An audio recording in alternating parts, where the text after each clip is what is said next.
Hello everyone, this is Wenfei from the University of Adelaide. Today I'm honored to present you a study, Gossip Networks and Rotten Girls, Young Chinese Women, University Life and Gendered Power. This study explores how university campus provide opportunities for women from Chinese rural area to rethink their subjectivity, even if the classroom studies do not directly address gender equity issues. This research stems from a chapter in my doctoral ethnographic thesis, which primarily focuses on the gender construction process of female students from rural areas. It delves into how university campus offer possibilities for women to reconsider their subjectivities. Although the study is conducted on campus, it does not focus on the knowledge directly taught in the classroom. On the contrary, it interests in the knowledge that is constructed, transmitted, and influences the gender construction of women through informal or untraditional ways. My theoretical framework is composed of Foucauldian notions of discourse, power, knowledge, and subjectivity, and those Foucauldian notions will be supplemented by affect theory. In Foucault's understanding, discourse does not equal to symbolic language or speech. Instead, it is a social system of practice that determine what are sayable and whether they are meaningful. It is composed of not only discursive elements, but also non-discursive elements. When it comes to power knowledge, Foucault believes that power is not only about prohibition, suppression, and control, but also has the productive and creative functions that can help to create subjects and discourse. Also, power are multipolarized. There is no top-down binary opposition between the ruler and the ruled, and power is always accompanied by and depends on resistance. Power and knowledge are an inseparable whole. The exercise of power constantly creates knowledge, and in turn, knowledge brings power. When it comes to subjectivity, it refers to one's conscious and unconscious experience of oneself and one's relationship with the world around one. Subjectivity is not singular or unified. Rather, subjectivity is flux, plural, fragmented, contradictory, and discontinuous. The notion of subjectivity is in line with a post-structural feminist understanding of gender. For example, Butler proposes the theory of gender performativity. Gender performativity refers to the process that I is playing or imitating a certain gender. Similarly, affect theory also challenges the traditional notion of subject. It commits to exploring the incoherence in the subject and recognize the conscious experience that is interrupted by unintentional emotion or affect. The main contribution of affect theory is that it shifts the focus from the effects of circumstance on the subject to dynamic immanent bodily matter itself and its informational qualities as well as their self-capacity. There are many scholars have focused on the differences between affect and emotion. However, scholars include Sarah Ahmed believe that there is no need to distinguish between these two terms. This study takes the same stance as Ahmed and is not aimed to devote too much attention to differentiating between affect and emotion. As mentioned earlier, the data of this study is derived from a chapter in my ethnographic thesis. Ethnography can help me effectively address the relatively abstract and complex questions posed by my study. A full range of data collection methods have been employed, including participant observation, in-depth interviews, conversational interviews, and photo diary. Photo diaries played a significant part in this research. Photographs not only enrich verbal narratives by providing a visual dimension, but also help to evoke participants' emotional and affective world. It also capture and articulate the taken for granted, nuanced daily thoughts and feelings of my participants and empower them by giving them the power to choose or take their own photos. Before the photo elicitation interview, participants were asked to take 10 to 15 photos with self-assigned captions and write 2 or 3 sentences about each photo. For example, what it means to them, when and where it was taken, and what happened in the photo. These photos with captions and descriptions then constituted a photo diary. Greenfield University in Henan Province was chosen as my research site for ethical and privacy reasons. Pseudonyms are used for all names of places and people. This qualitative study used purposive sampling to recruit participants that meet the selection criteria proposed for the study. The recruitment criteria included the following. First, female. Second, university students. Third, aged between 18 to 30. Fourth, have lived in a rural area for more than 10 years. And finally, have experience of being educated in a kindergarten, primary, secondary, or high school located in a rural area in China. The discussion section unfolds in 3 layers. Firstly, the study investigates how universities become a hub for sharing a genre of literature called danmei. Secondly, the study explores the impact of gossip networks and how they contribute to personal growth and changes in perspective. Thirdly, the study shed light on the dynamic nature of Chinese universities as not only physical spaces, but also as digitally connected environments. When interacting with my participants, I noticed a fascinating trend. They all showed a strong love for an interesting genre of literature called danmei. This genre, which originated in Japan, revolves around homoerotic and homoromantic themes and primarily targets girls and women. My participants expressed their love for danmei through verbal expressions, facial cues, and body language. They referred to themselves and other fans of danmei as Fu-nu, which can be translated directly to rotten women. Despite the seemingly negative connotation, the participants happily embraced this term. Intrigued by their self-identification, I conducted interviews to further explore the prevalence of danmei in campus.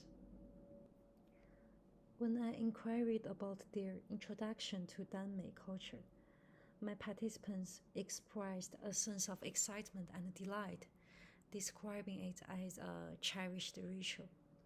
They explained how female students would gather together after class in classrooms or dormitories, exchanging reading lists and engaging in lively discussions about the interesting storylines and gossip surrounding the fictional protagonists in danmei stories. The participants' comments highlight the transformative power of danmei literature as a discursive body, facilitating the exchange of emotions and suggesting the contagious nature of affect. This aligns with the idea that affects can move between individuals, gradually shaping their subjectivities to the point where everyone in the dorm is turned into a rotten girl. Scholars have noted that there is no inherent separation between space and knowledge, but rather they are intertwined and mutually constitutive. In the context of the study, the participants' responses indicate the entanglement of the university campus with counter-discourse and knowledge represented by danmei literature. Additionally, classrooms and school possesses a collective, transpersonal atmosphere that influences individuals. The ritualized sharing and gossiping within the campus environment creates a conducive atmosphere for the dissemination of counter-Danmei culture. One notable way in which Danmei literature influences the transformation of female students' subjectivity is by challenging heteronormativity and fixed notion of gender or sexualities. Through its exploration of alternative narratives, Danmei provides a platform for readers to question patriarchal heteronormative norms. For instance, Maple emphasized that reading Danmei made her realize that gender is not important, and she now considers herself open to both heterosexual and homosexual love. Similarly, many other participants also expressing that their sexual orientation is no longer limited to men, and they find it's acceptable for girls to be in relationships with other girls. Danmei can be seen as facilitating a rupture from hegemonic traditions and norms, empowering those young women to challenge heteronormative ideologies and broaden their understanding of gender and sexualities. Another significant way in which Danmei literature impacts the transformation of female students' subjectivity is through its creation of alternative aesthetics that challenge conventional heterosexual romantic narratives. Unlike traditional heterosexual fiction, Danmei protagonists are often portrayed as beautiful feminine young men who possesses female emotions while benefiting from having a male body. In response, my participants in the study began to question binary perceptions, desires, and gender norms. For instance, Saida declared that she was no longer interested in masculine men and now prefer more tender boys. Similarly, Maple expressed a preference for clean-cut Korean style over traditional tough men. When asked about the influence of university education on their understanding of gender, many participants highlighted a noticeable decrease in their expectations related to marriage or romantic relationships. This shift was not due to the formal classroom studies, but rather stemmed from widespread gossip about awful relationships. Gossip, which involves evaluative talk about others, can also function as a form of public pedagogy, where gossip is often seen as malicious behavior and dismissed as trivial or stereotypical women's concerns.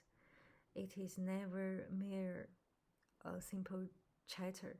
Instead, gossip serves as a dominant form of social interactions, particularly among female friends. It holds significant importance in human social relationships and acts as a powerful drive for major social networks. Gossip is everywhere, and at the Greenfield universities, it serves as a prominent means of fostering effective atmosphere and nurturing a sense of female solidarity within dormitory rooms. Similar to other Chinese universities, Greenfield dormitory typically consists of 4 to 8 beds per room, with roommates often belonging to the same major or class. The lively and vibrant environment of the girls' living space contributes to the creation of strong affective atmosphere. The warmly lit and enclosed world of the dormitory, decorated with personal belongings and wall hangings, provides students with a safe, sensory-rich, and conducive setting for engaging in gossip and sharing intimate conversations. In this study, the dormitory, which offered participants a safe and private world, also offered them a safe atmosphere to foster their affective bonds and relational trust through contagious gossip. Moreover, because dormitory mates tend to be peers who share the same or similar courses, the safe atmosphere of the dormitory forms special bond intimacy. Gossip among girls strengthens this bond as it is associated with closeness and familiarities with a group or relationship, and is typically shared within tight-knit groups. Engaging in collaborative and supportive conversations enabled the young women in this study to challenge hegemonic norms. For instance, in their gossip, the girls criticized teachers who attempted to control and shame female students. They also collectively expressed their anger for a teacher who discriminated against them based on their rurality. These affective intensities may be read as resistance against authority. Through gossip, they demonstrate how they stigmatized inappropriate behavior and communicated their disapproval to those who heard it. Initially, the research conducted for this paper appeared to have limited insight into participants' daily routine, because when I asked about their spare time activities, most of my participants mentioned that they spend their time lying in their dormitories and using their mobile phones. These include activities such as watching dramas, playing online games, browsing online videos, and engaging with social media. These seemingly boring activities were made possible by participants' flexible schedules, which allowed them to engage in leisure and entertainment activities that they did not have much access during high school. And unlike their home environment, where they often had responsibilities related to household chores, campus life offers them a sense of freedom from parental or teacher's control. As a result, many participants expressed a sense of homesickness for their dormitories when they returned to their family home during holidays. The dormitory space served as a gateway to the internet for the participants, providing them with opportunities for knowledge creation, sharing, and exchange. The gendered significance of their online engagement became evident through their photo diaries. One participant, Subus, showcased this in her diary entitled Like Girls. In this entry, she featured an image downloaded from an internet forum that carried the message, "Women can be anything they want to be." This resonated deeply with Spruce, who used the image as her virtual wallpaper and expressed how it made her feel better every time she saw it. She explained that the image affirmed the power and value of the female community, serving as a guiding light for her. While it is true that the internet can be a space for spread of anti-feminism, it also serves as a public sphere for diverse discussions. Online platforms provide a unique opportunity for youth activists and Chinese feminists to express their voices, which they may find challenging to disseminate through traditional means. In conclusion, this study focused on the discursive agency of young rural female participants and their questioning, negotiations, resistance, and reinterpretations of dominant gendered values. It showed that classroom education at the university provided the participants with limited, near zero discourses on feminism. However, as Maple said, university education is not limited to classroom. Chinese universities, despite being physically enclosed spaces, are also porous, specifically with respect to online words and social media. This enables powerful group identification practices, which in turn influences participants' subjectivities. The university dormitory is linked to the online space and has become an important place for female students to gain knowledge about gender, share counter discourses on gender, and provoke reflection. The space or context provided by the university offer female students the possibility of feeling, thinking, or acting differently. This became a site for the generation of resistance, rethinking, and new possibilities for subjectivities. And thank you very much for your listening.